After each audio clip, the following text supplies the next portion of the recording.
Claude can now build your entire post-purchase email sequence in about 10 minutes. This is the email flow that sends to a customer immediately after they buy, with the goal of getting them to buy for a second time or reducing their buyer's remorse. So in this video, I'll build one from scratch for this brand Rode microphones. I'll cover the copywriting, the design, and the Klaviyo build process so that you can copy this process to build a post-purchase flow for your business. Let's get straight into it.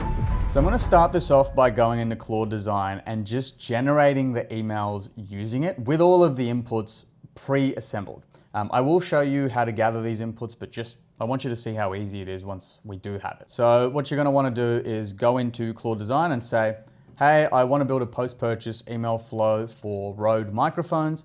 I'm going to provide you with the exact copy to use. I'm also going to give you our visual design system, and I'm going to give you some raw images as well as a screenshot of the Rode microphones website.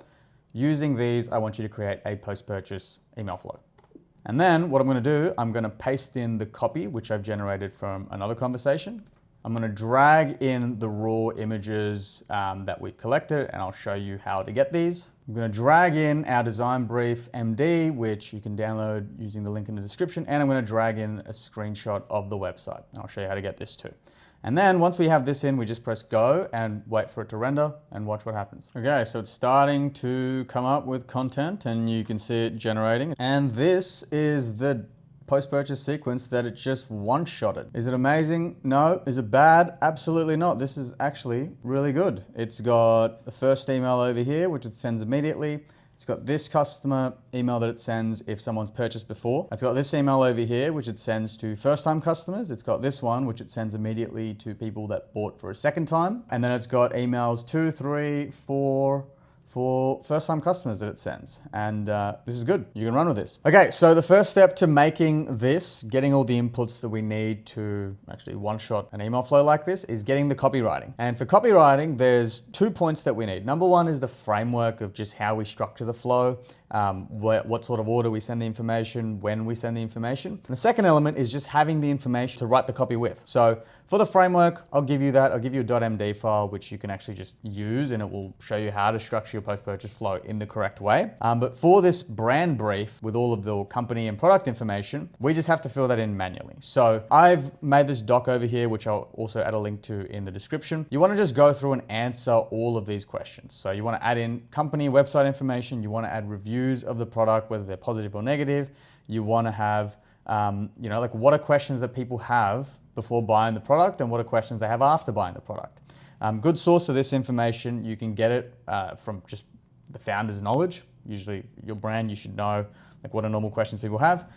If you don't really know, you can look into your support inbox. So you have an inbox, like customer support line, find what are the questions that people ask you there, and then summarize that using AI, like what are the main questions that people have before and after, and that you can fill this in over here. Once we do that, we can fill in like information about the customer. Again, you should know this, but just for example, like I will walk through this step by step. And yeah, once you have this is kind of the brand information that we can use in conjunction with our .md file to kind of come up with copy for this flow. So let's fill it in now. For company website information, we go to rode.com. We'll just search for about, and we'll find the about page. And then we'll just copy all of this about information and put it over here. Okay, next question, reviews of the product. We're going to search up Rode Trustpilot reviews. Weirdly enough, this company doesn't have the best reviews on Trustpilot. So one of the objectives of this flow will be to get people to actually leave a review if they don't come back for a repeat buy. But I'm just going to copy a bunch of reviews here, whether they're positive or negative. I'm going to copy this, go to the brand brief, and then underneath this, I'm going to Command-Shift-V. And I might get some more just so it's a little bit more in depth. I'll go to the second page, copy these, and then I'll put those over here too. Command-Shift-V. And then next question, questions people have about a product before and after they buy.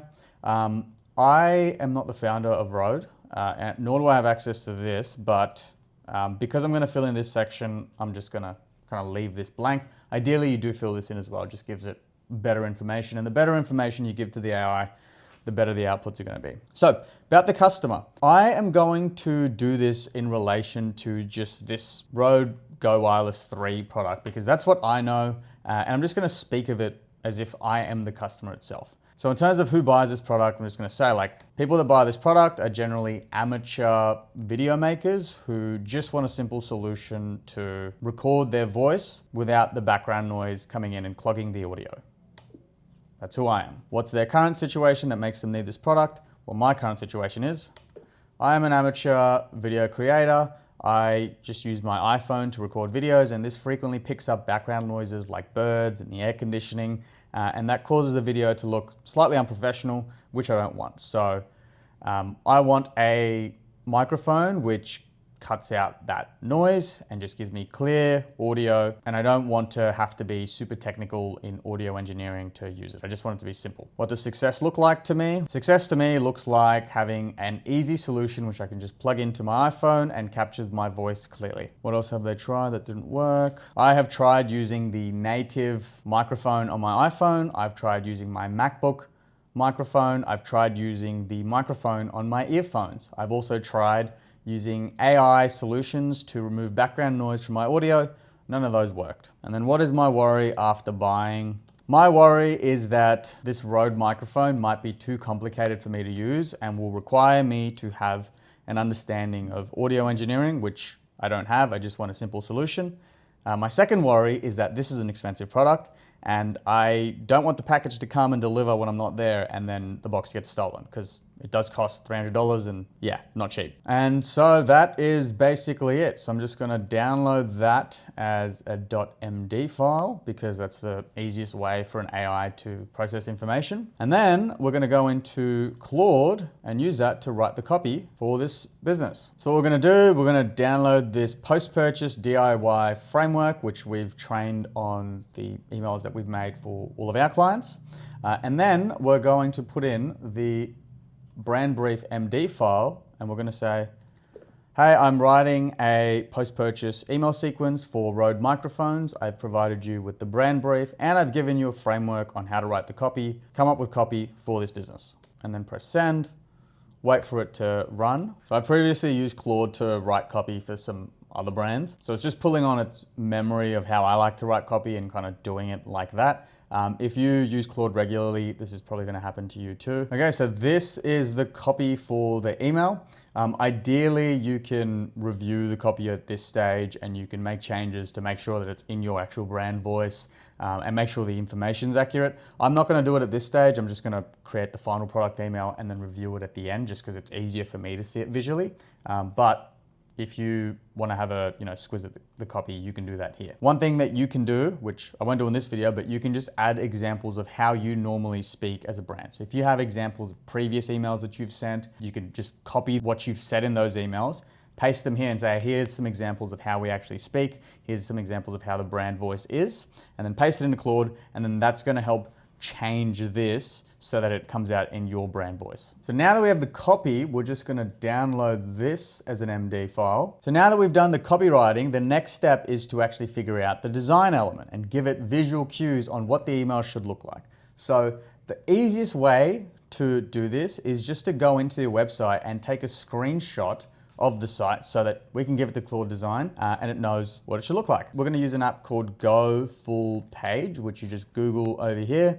It's a full page screen capture tool. You go over here, add it to your Chrome, and then go on to your website and then just do a screenshot of the full page. Now for Rode, I don't actually think their email should look like their homepage because I doubt that they drive traffic here. So what I'm gonna do is I'm actually gonna go to the product page for the Wireless Go Gen 3, and I'm gonna use this as more of a design brief because I imagine this is where most of the traffic lands, and I think using this as a guide is probably a lot better than the homepage. So I'll take a screenshot of this instead. And once that's done, I actually like this. I'll just have a quick look at what it looks like. It's come out pretty good. It just has a little chops, but it's fine. So yeah, we'll just run with this. We'll download this as the screen capture. And then the final thing we need is just actual product shots. So what we can do here is we can go through the site, find the pictures that we particularly like. So I'm gonna just right click over here, click Save Image As, and then I'm gonna make a folder called Rode Pictures. Save this over there. Maybe right click, save image, save this. If you already have a drive with all the images, obviously you can skip this, but this is just what I'm gonna do for these guys, in case you don't.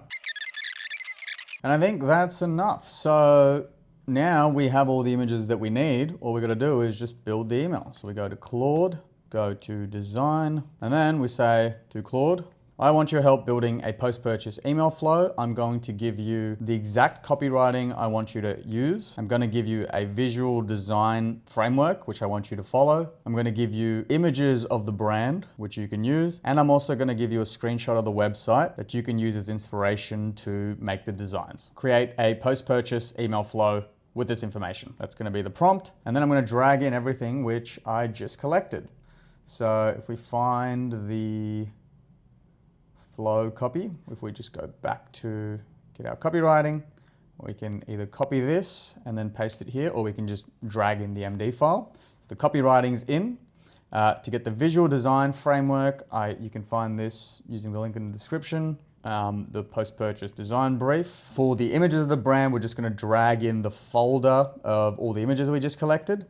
And then a screenshot of the website, we're gonna go back to downloads and then just drag in the screen capture that we did. And then we just press go and wait for it to create.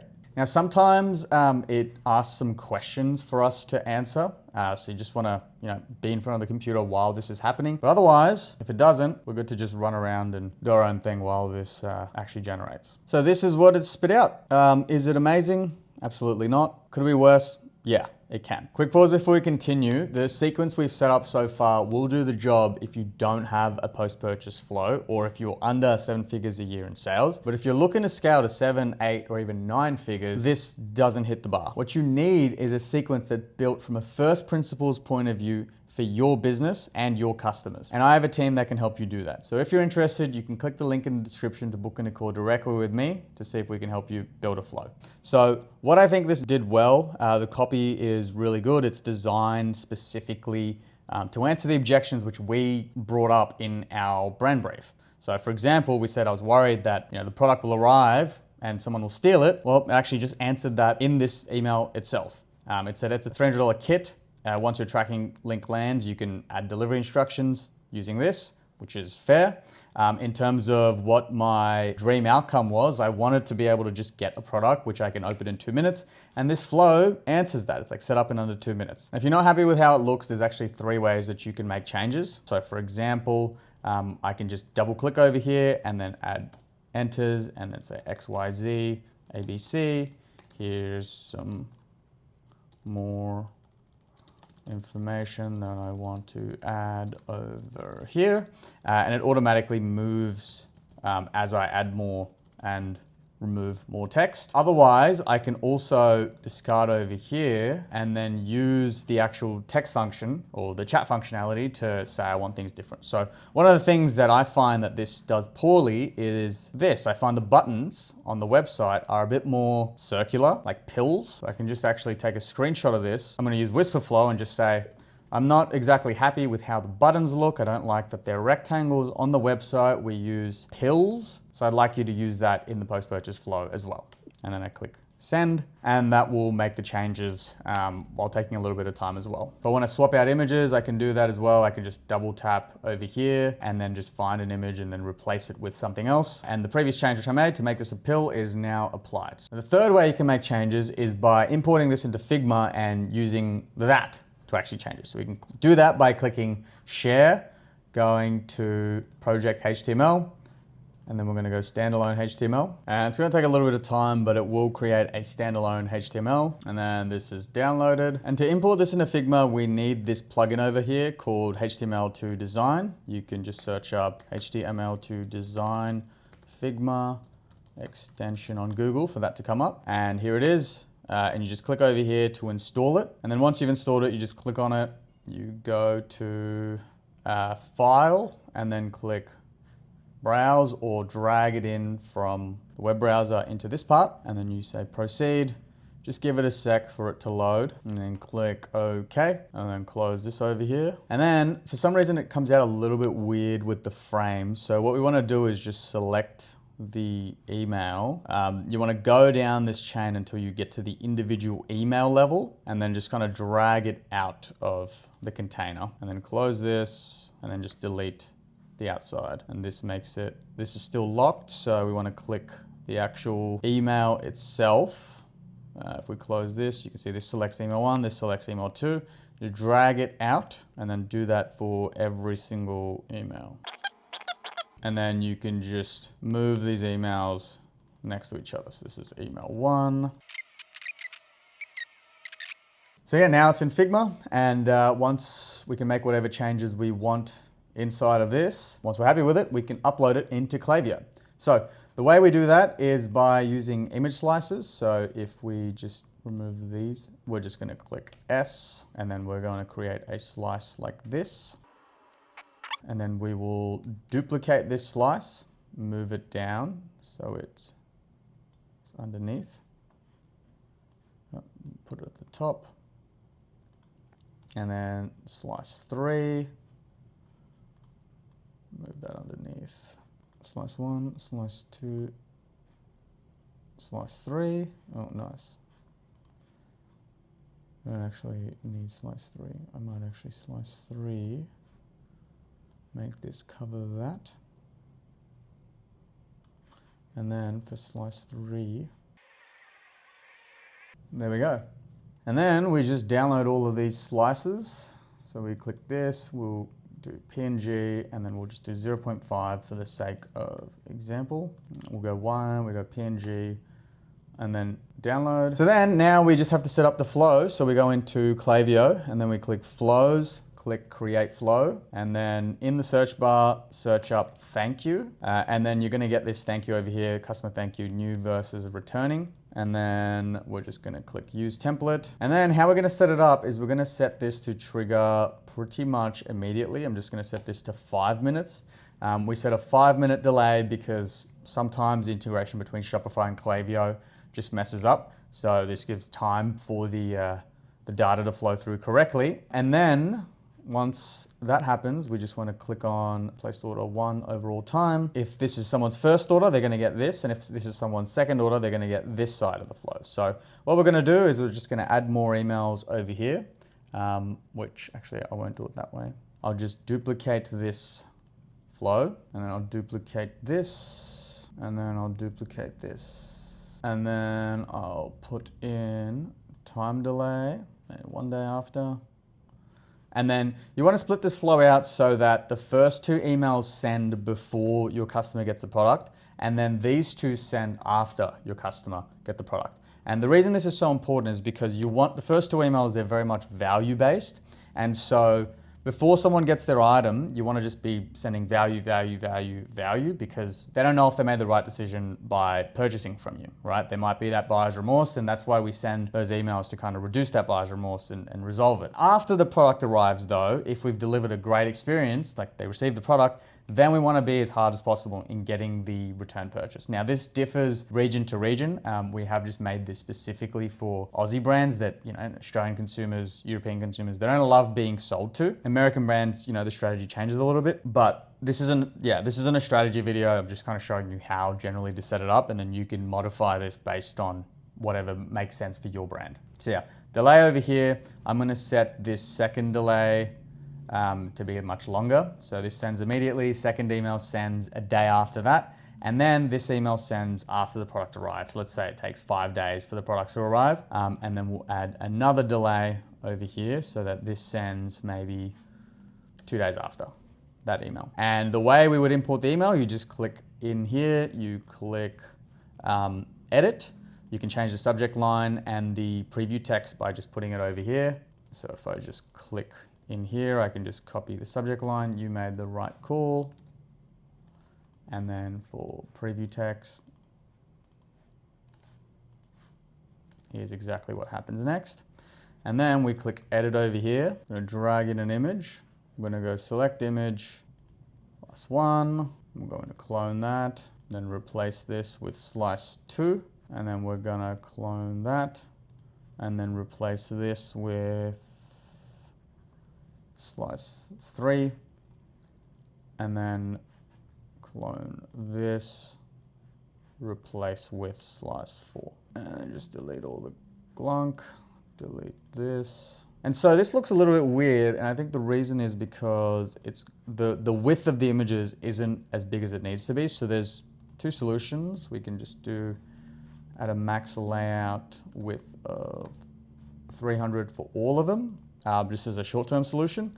If we want to do this properly, what we would do is we'd go into Figma and just edit it so that the width of the emails here is 600. But yeah, we could actually just go back into Claude, say, make sure the width of the email is 600, and then we can continue on, but I'll make sure that my visual guidelines has that set in stone. So that's how you create a post-purchase email sequence using Claude. Now this sequence will do the job if you're under 7 figures a year in sales. But if you're trying to scale to 7, 8, or 9 figures a year, this is not gonna hit the mark. You need something that's built from a first principles understanding of your business and your customers. And the good news is I actually have a team that can help you do that. We've worked with over 150 brands all around the world and generated them over $60 million of revenue combined. And if you're interested in getting a custom post-purchase flow made specifically for your business, you can click the link in the description to book in a call directly with me and see if we can help. We'll chat soon, or I'll see you in the next video.